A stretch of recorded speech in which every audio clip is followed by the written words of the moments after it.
this section, you'll learn a collection of foundational embroidery stitches. Each stitch is demonstrated step by step, so you can follow along at your own pace. Style analysis.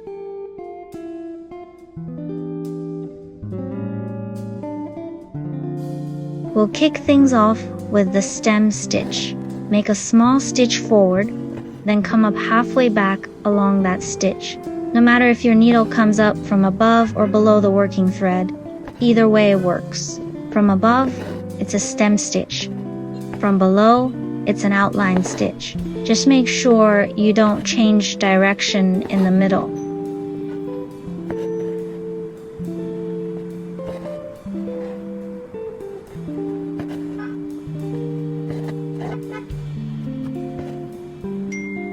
Let's do the split stitch. Push the needle up, make a small stitch, then come up through the middle of that stitch.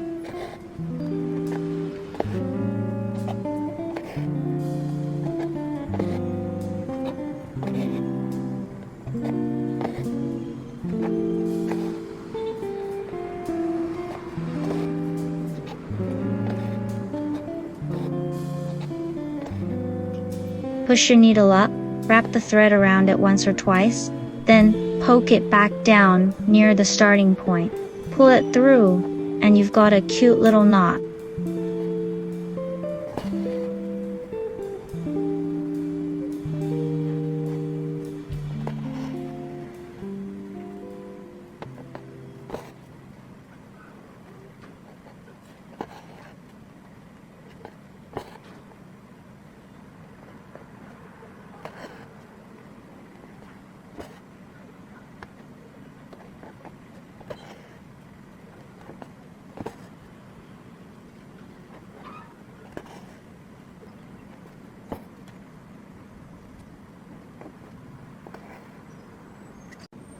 Next up is the pistol stitch. Think of it as a French knot with a tail. Come up with your needle, wrap the thread once or twice, then go down a short distance away instead of right beside it. Pull it through, and there's your pistol stitch.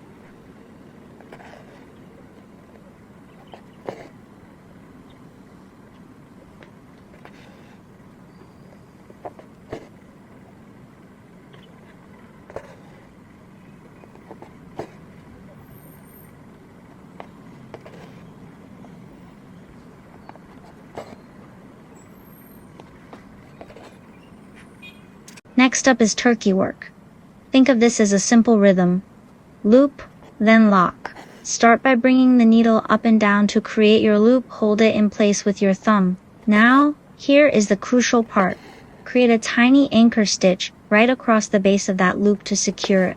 You must lock every single loop, otherwise, the threads will pull out later. Repeat this loop and lock process to fill the shape. Once finished, snip the loops open and give it a trim to shape the pile. This creates that lovely, fluffy 3D texture. 演绎丝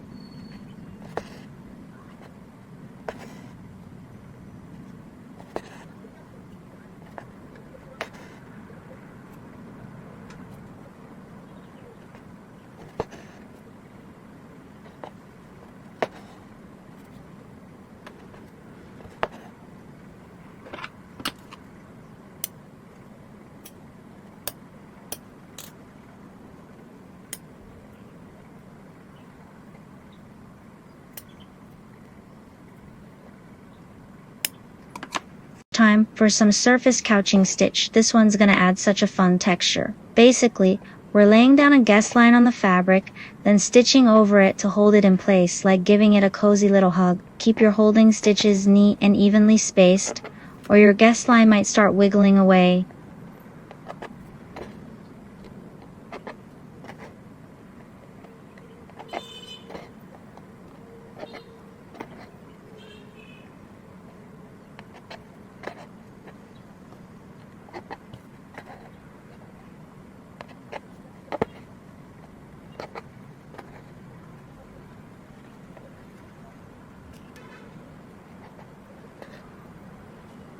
Next, the herringbone stitch. This creates a beautiful crossed pattern between two parallel lines.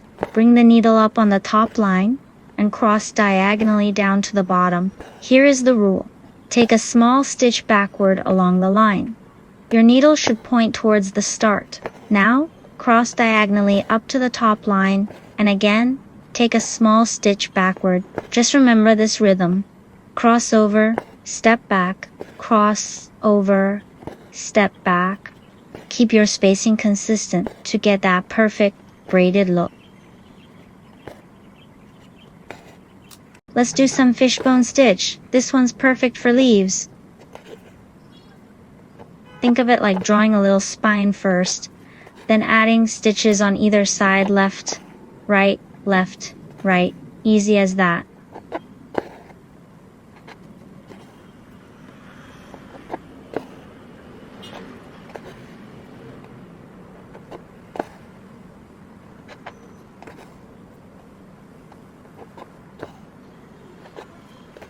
Key is keeping those stitches nice and close and angled toward the center line. That's what makes it look neat and totally leaf-like.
Next up, we're doing a woven oval.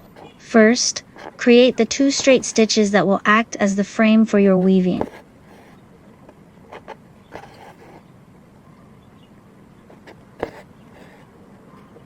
Weave the thread around the foundation stitches without piercing the fabric beneath them until the oval is as plump and full as you like.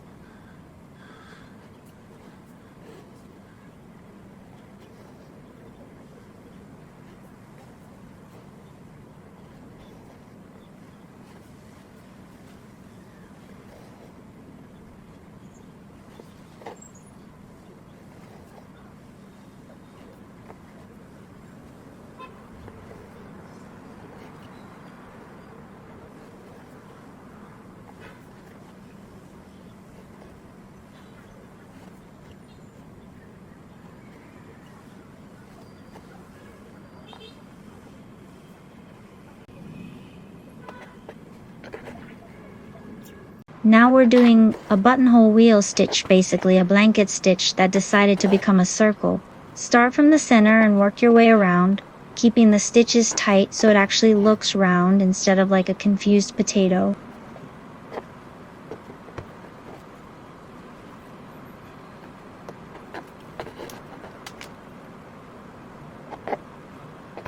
And here's the important part at the end. When you get back to where you started, just slip your needle under the very first stitch to close the circle. Then take the thread to the back and secure it. Super quick, super clean, no awkward gap in the wheel. Bring your needle up at point A, insert it down at point B, and bring the tip back up right next to point A, but don't pull the needle through. Just let the eye rest on the fabric. Place the thread over your finger and twist it once. That twist creates a little loop, like a tiny spring. Guide that loop onto the tip of your needle, slide it down, and snug it toward the base. Not too tight, just enough so it sits neatly. Keep repeating that same wrapping motion, building loop after loop on the needle. You want enough wraps to cover the distance from A to B. That's what gives the stitch its height. When you're ready, hold all the wraps gently between your fingers. With your other hand, Pull the needle out slowly. Let the wrap slide down the needle as it comes through, just like making a bullion knot. Now guide this little coil toward point B and pull the thread to anchor it. Let's map out our 3D rows. We start with the red lines for the center bud, move to orange for the middle, and finish with blue for the outer bloom. The dots show exactly where your needle goes in. Start with the pink thread for the center. We'll cast on 10 loops here. Since this count is small, the petal will be short and tight, creating a solid core for our flower.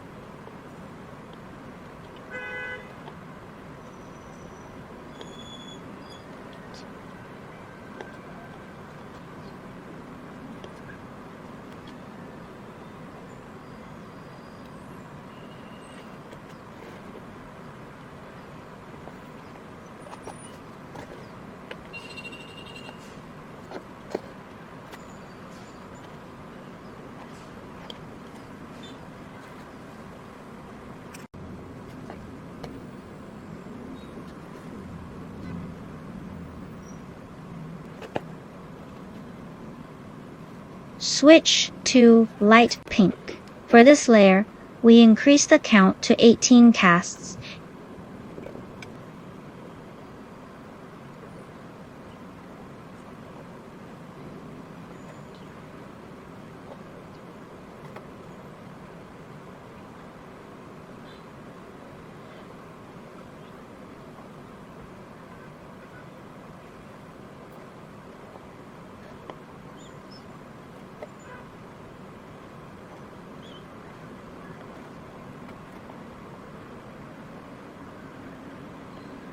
Here's the secret.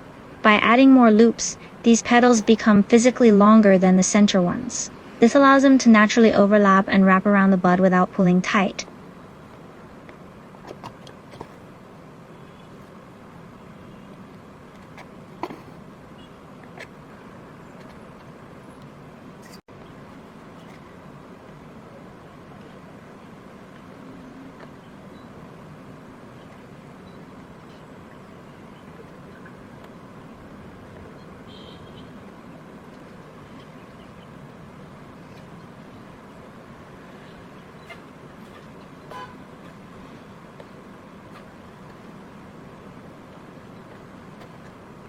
Finally, the white outer petals, we're going up to 25 casts. With this extra length, the petals will arch even higher, naturally creating that full, voluminous rose shape. Just follow the counts, and the layers will form themselves.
We'll begin stitching letter B by starting the same way as before. First, use the woven spider wheel to stitch the 2 roses.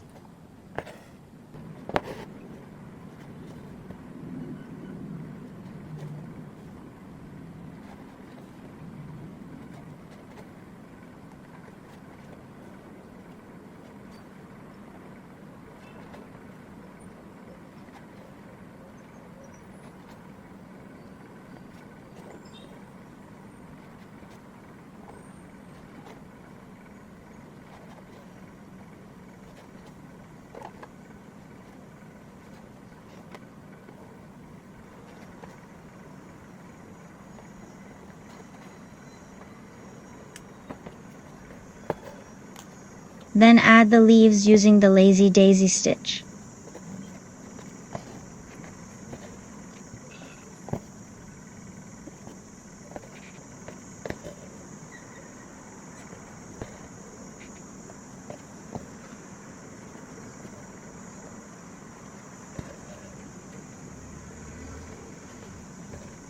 Next, stitch the letter itself with stem stitch. When working along curves, shorten your stitch length to keep the lines smooth and clean.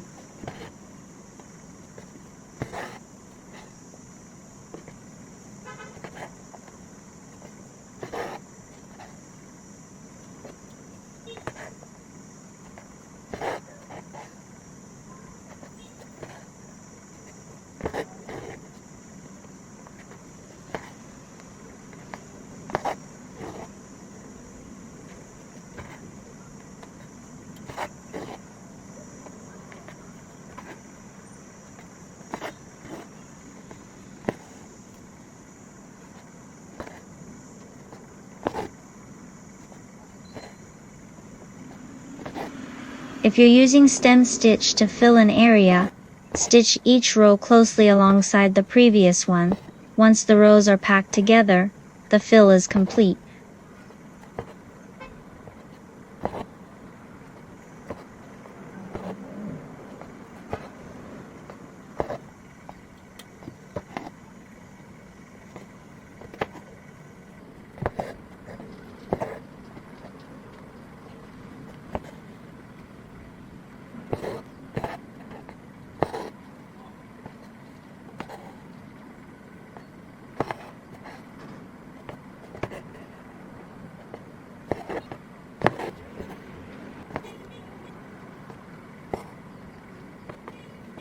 For the chamomile and lilia vivali design in the center, I continue to work one color at a time to reduce how often I need to change threads. You don't need to follow my stitching order exactly.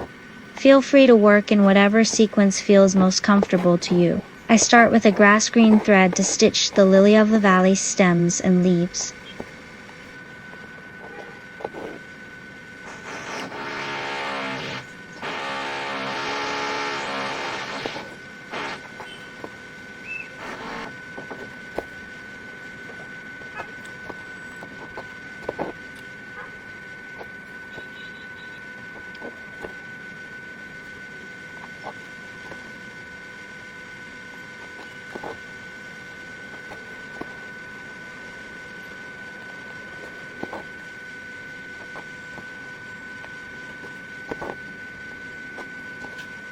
Then, use chain stitch to add the dense wild grasses around the flowers.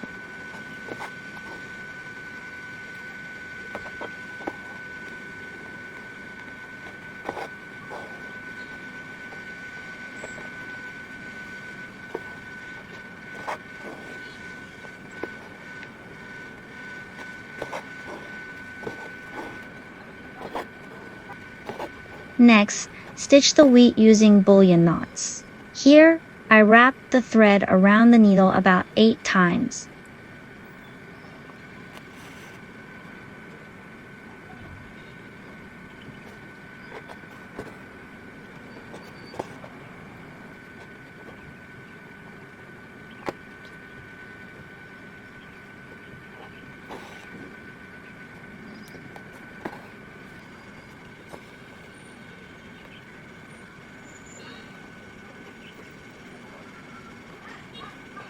After finishing the top section as well, the wheat stalk will look full and complete.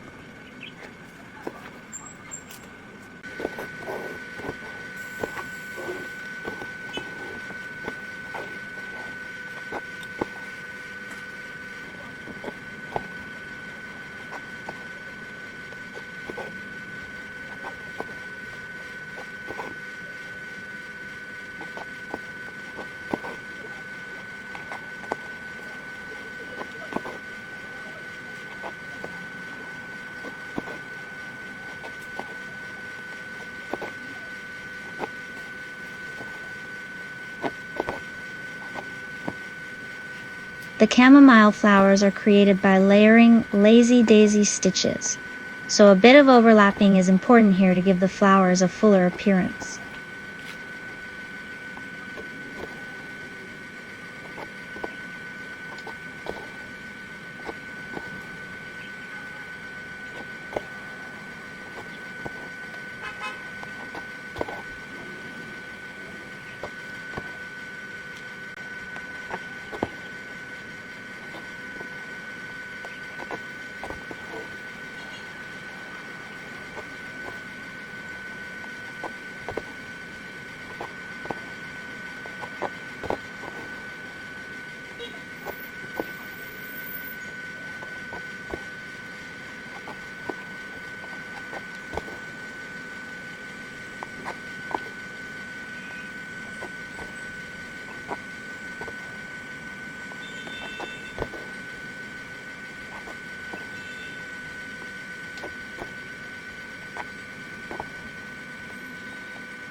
After that, use a darker blue thread to complete the flower centers.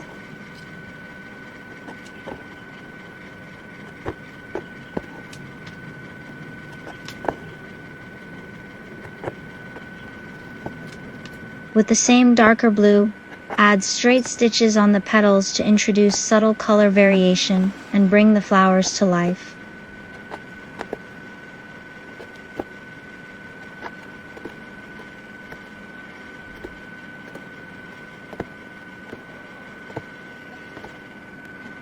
Use stem stitch to fill the long, narrow wheat leaves.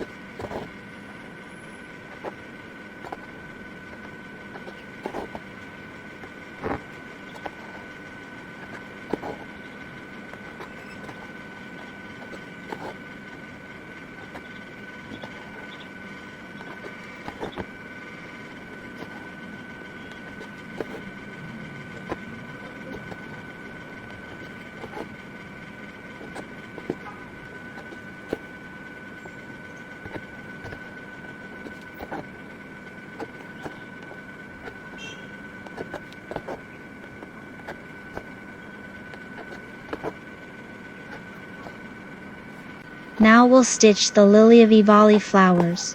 Fill the petals using padded satin stitch.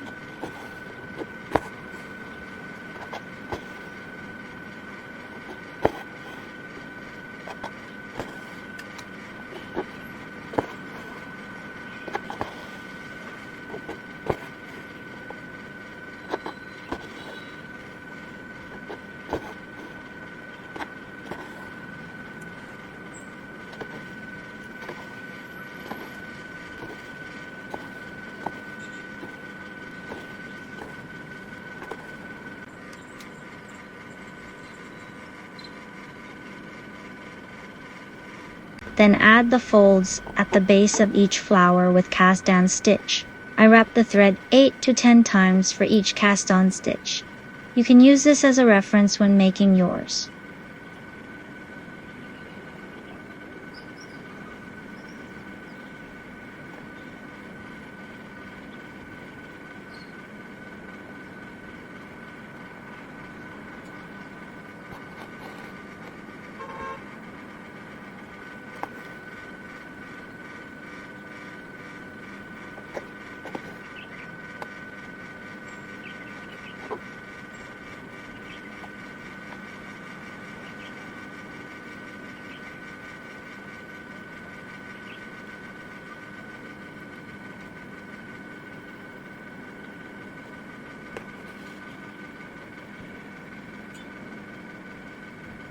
By combining padded satin stitch with cast-on stitch, you'll create a beautifully dimensional lily of the valley bloom. To fill the chamomile leaves, use closed fly stitch.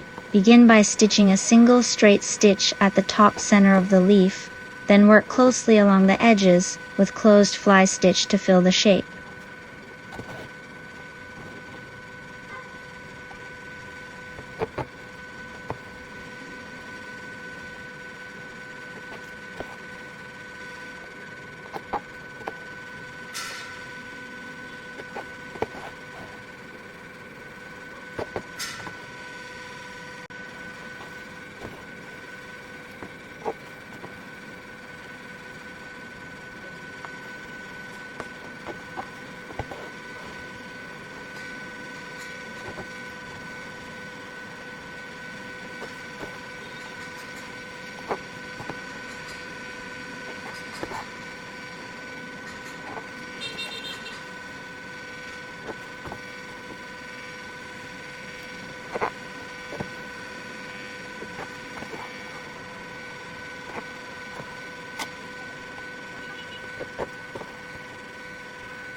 For overlapping stems and leaves, Simply adjust your stitch length and stitch naturally through the overlap. It's easier than it looks.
And with that, the second design is complete. Style analysis.